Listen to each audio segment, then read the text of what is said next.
The envelope was cream, expensive paper, the kind that whispered of formality and finality. Sarah watched as the lawyer's fingers broke the seal, a soft tear that seemed too loud in the silent room. She didn't cry, hadn't cried at the funeral either. Her mother had been 73. It was expected, natural, a relief, if she was honest with herself. The lawyer cleared his throat. This is the last will and testament of Grace Eleanor Morrison, revised and notarized on September 14th, 2 months before her passing. Revised. Sarah's jaw tightened. The room smelled of leather and old books, and somewhere outside, the world moved on without her mother in it. Shall we begin? The lawyer asked. Sarah nodded once. Cold, efficient, the way she'd learned to be. It started with small things. Mom, you're burning the onions again. Grace had looked down at the pan, startled, moving it quickly off the heat. I'm sorry, sweetheart. I didn't notice. Sarah sighed, one of those deep, theatrical sighs that said everything without words. You never notice. How do you expect to live alone if you can't even make soup? Grace had turned back to the stove quietly. She didn't defend herself, didn't argue. She rarely did anymore. I'll order something, Sarah muttered, already pulling out her phone. Just forget it. The soup simmered on. Grace stood there for a moment longer, wooden spoon in hand, then slowly poured it down the drain. She watched it swirl away, taking with it the effort she'd made. Your mom's still calling you every day? Her friend Monica asked. Over coffee. Sarah rolled her eyes. 3 times yesterday. 3. She wanted to know if I'd eaten breakfast. The table laughed. Sarah laughed too, but there was an edge to it.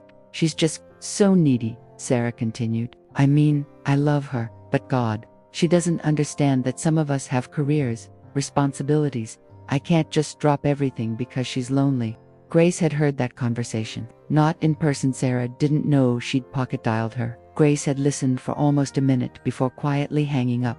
She sat in her armchair after that, the phone still warm in her palm. The apartment was quiet. It was always quiet now. Photos lined the mantel, a younger Sarah smiling. Grace's husband long gone, years captured in frames that no one looked at anymore. She didn't cry. She'd learned not to cry over small things, but she did sit very still for a long time, watching the afternoon light move across the wall. Sarah turned, distracted, phone pressed to her ear. Oh, hi, Mom. They were at the grocery store. Grace struggled with her bags, trying to smile. I didn't know you shopped here. I don't usually. Sarah glanced at her watch. I'm in a hurry, client meeting. Grace nodded quickly. Of course, I just thought, would you like to come for dinner this week? I could make your favorite, Mom. I'm really swamped right now. Maybe next month. Her face was still smiling, but smaller somehow, dimmer. Next month came and went, and the month after that, the doctor had kind eyes. That's what Grace noticed first. Mrs. Morrison, I want you to understand, this is treatable. Many people live full lives with this diagnosis. Grace nodded slowly. How long? With treatment? Years, possibly, but he hesitated. You'll need support, family, someone to help with appointments, medications. She thought about calling Sarah, practiced the words in her mind. Sweetheart, I need to tell you something. But then she remembered the sighs, the rolled eyes, the I'm too busy, Mom.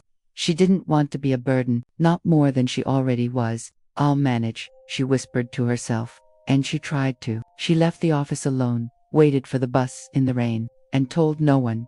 Grace had bought a scarf for Sarah's birthday, pale blue, cashmere, she'd saved for 2 months.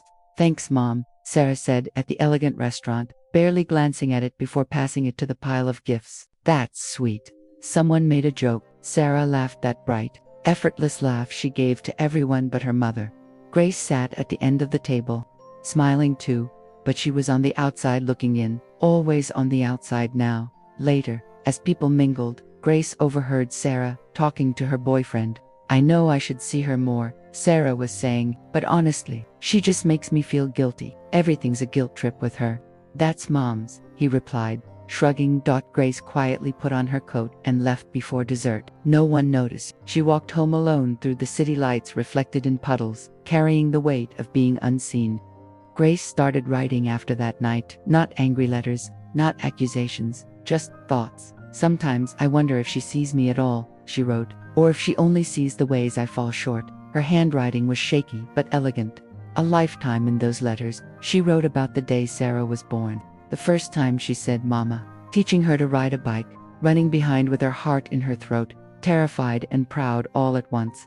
I would have given her anything, she wrote. I did give her everything, but maybe that was the problem. Maybe she never learned to see value in what was freely given. Old photos spread across the table. Grace and baby Sarah, Grace and teenage Sarah, the gap between them growing with each picture. Her name was Maria. She was 28, from the Philippines, and she worked at the hospice center. She treated Grace like she mattered. How are we feeling today, Mrs. Morrison? Maria would ask, not as protocol, but like she truly wanted to know. Grace, who'd spent months invisible, suddenly felt seen. They talked about everything. Maria's daughter back home, Grace's garden, now overgrown, books they'd loved, dreams they'd had. You have a daughter too, don't you? Maria asked once. Grace smiled softly. Yes, she's very successful, very busy. Maria heard what wasn't said. She squeezed Grace's hand, pale and thin in Maria's strong, steady grip, and they sat together in comfortable silence. Grace revised her will on a Tuesday.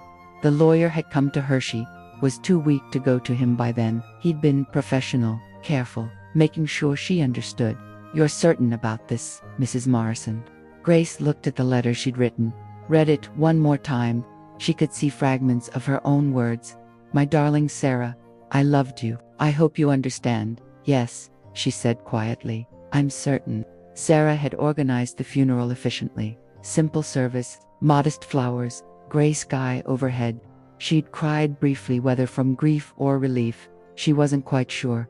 People said kind things. She was so proud of you. She talked about you all the time.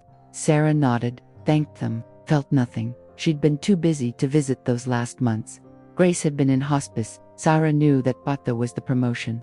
The new apartment, life. I'll go next week, she'd told herself. Next week never came. To my daughter, Sarah. Sarah leaned forward slightly. Finally, I leave my love, my memories, and my hope that one day you'll understand what I'm about to tell you. The lawyer paused, then continued. All monetary assets, including my savings, the sale of my apartment, and my life insurance policy, totaling approximately $340,000, I leave to Maria Santos, the hospice nurse who treated me with dignity and kindness in my final months. Sarah's hands gripped the armrests. Shock, then anger, then something breaking underneath. She can't. Additionally, I leave $50,000 to St. Catherine's Children's Home, where I volunteered for 20 years. There's a letter, the lawyer said gently. She wanted you to have this, an envelope, Sarah's name in Grace's handwriting. Sarah's hands shook as she opened it. My dearest Sarah, if you're reading this, I'm gone. And if I know you and I do, sweetheart, I always did. You're angry right now, maybe confused, possibly hurt. Good. Not because I want you to hurt, I never wanted that, but because maybe, finally, you're feeling something when you think of me. You called me useless once. Do you remember? You were on the phone with Monica, and you thought I couldn't hear. She's useless. You said, can't even work her own TV remote. You laughed. Your friends laughed. I did. I want you to know I wasn't always like this. I wasn't always small and slow and forgetful. I was young once. I was strong. I carried you for 9 months, labored for 18 hours, and held you against my heart while you learned what love was. I taught you to walk, to read, to be brave. I worked 2 jobs after your father died so you could go to that private school. I wore the same coat for 8 years so you could have new ones every winter. I said no to my own dreams so I could say yes to all of yours. And I would do it again. All of it, because that's what love is. But somewhere along the way, you stopped seeing me as a person. I became an obligation, an inconvenience, the woman who called too much and needed too much and didn't understand your important, busy life. You were ashamed of me, Sarah, and that was the hardest thing I ever had to carry. Maria the nurse I left my money to, she was there. She held my hand when the pain was too much. She laughed at my jokes, even the bad ones. She asked about my day like it mattered, like I mattered. She gave me something you forgot too. Dignity. The money isn't a punishment, sweetheart. You're successful. You don't need it. But Maria, she's sending her daughter to college. She's trying to bring her family to America. She has dreams, and she deserves a chance at them the way I once gave you yours. And St. Catherine's. Those children need to know they matter too, that someone sees them. I'm not asking you to grieve me. I'm asking you to learn from me. Learn that people aren't useless just because they're slow, that love isn't about convenience, that the measure of your worth isn't your productivity or your salary or your social media following. It's how you treat people when they can't give you anything back. I loved you, Sarah. Every single day of your life, I loved you. Even when you couldn't be bothered to love me back, and I forgive you. But more importantly, I hope one day you'll forgive yourself, live differently, love better, see people, really see them, and maybe, when you're old and slow and someone's burden, you'll remember me, and you'll understand all my love. Mom, the letter fell to the desk. Sarah's tears stained the expensive paper, blurring the ink that held her mother's final words. 1 year later, Sarah started volunteering at St. Catherine's. She still had her career, still had her life, but now she had something else. Too, a piece of her mother she'd been too blind to see before. She thought about calling her mom every day, had to remind herself she couldn't. But sometimes, when she was patient with the kids, when she listened to their stories and made them feel seen, she felt something, like Grace was there. Like she'd finally learned what her mother spent a lifetime trying to teach her. She went to Maria's daughter's graduation, sat in the back and clapped until her hands hurt.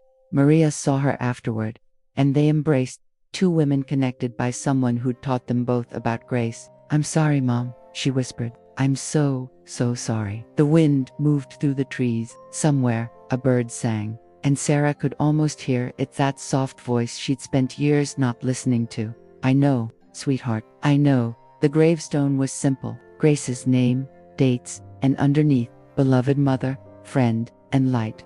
Sarah traced the words with her fingers, finally seeing what had always been there. Love is not love which alters when it alteration finds. It's what remains when everything else falls away. This is the letter we all need to read, and the one we need to read before it's too late.